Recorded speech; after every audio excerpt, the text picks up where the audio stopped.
Hey, what's up guys? I just pulled into San Jose. I'm going to be doing some work up here for the next couple weeks. And I got time to kill, so I'm going to be throwing those weights on the Defender up front. So I'm going to do a little tutorial, show you guys how to do it.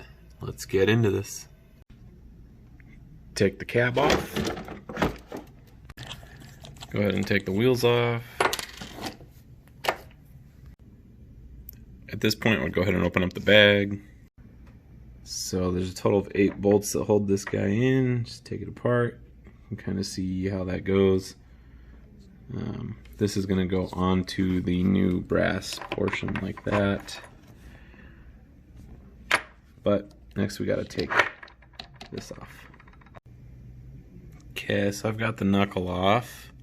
There are 3 more bolts that hold this bearing in place. So one thing that I do, I'll take it off in sections. So these are the ones that actually hold the knuckle in place. And this pile of bolts over here, or screws, are the ones that hold this guy in place. So anyhow, just keep them separate. Makes it easier to put back together. Alright, once you get those 3 screws out, this just lifts out, and you don't need this anymore. So the bearing just slips right back in. I think you can reuse the old screws that it came with, or you can use the new ones. I don't think it really matters. So maybe we'll keep the new ones as spares. Alright, there it is with the screws in place. This can't come out anymore, so now we'll slide it back into the axle. So you just got to put the bottom screw back in, top screw, and the main difference with this crossover steering arm, the old piece had the threads in it. You can see it's got the top portion and the bottom portion. This new one does not, so it comes with a bolt. You run the screw through, or a nut. You run the screw through, you put the nut on, tighten it up. So then you put this outer piece back on, starting to look pretty sick.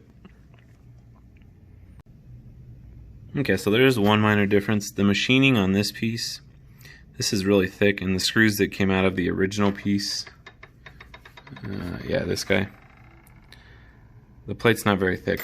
So the kit comes with the 4 screws, and I'll show you why. Because if you stick the screws that came with it in these slots up here, it doesn't stick through enough to grab.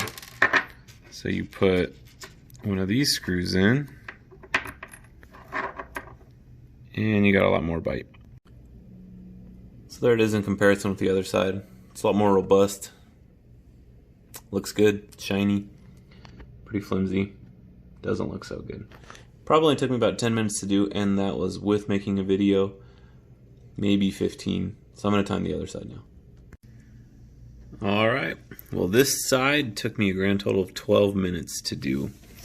So, looks pretty cool. It's got all the bolts on the back side. Looks pretty nice. We'll throw the wheels on there real quick, see what it looks like with the wheels. Alright, there it is all put back together with the wheels and tires on. Looks pretty good. It's pretty easy. If you're not making a video trying to do a tutorial, it probably is going to take about 30 minutes to do. Maybe 25 if you're fast. But turned out pretty good.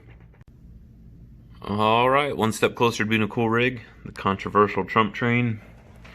But they kind of match the body, so it looks pretty sweet.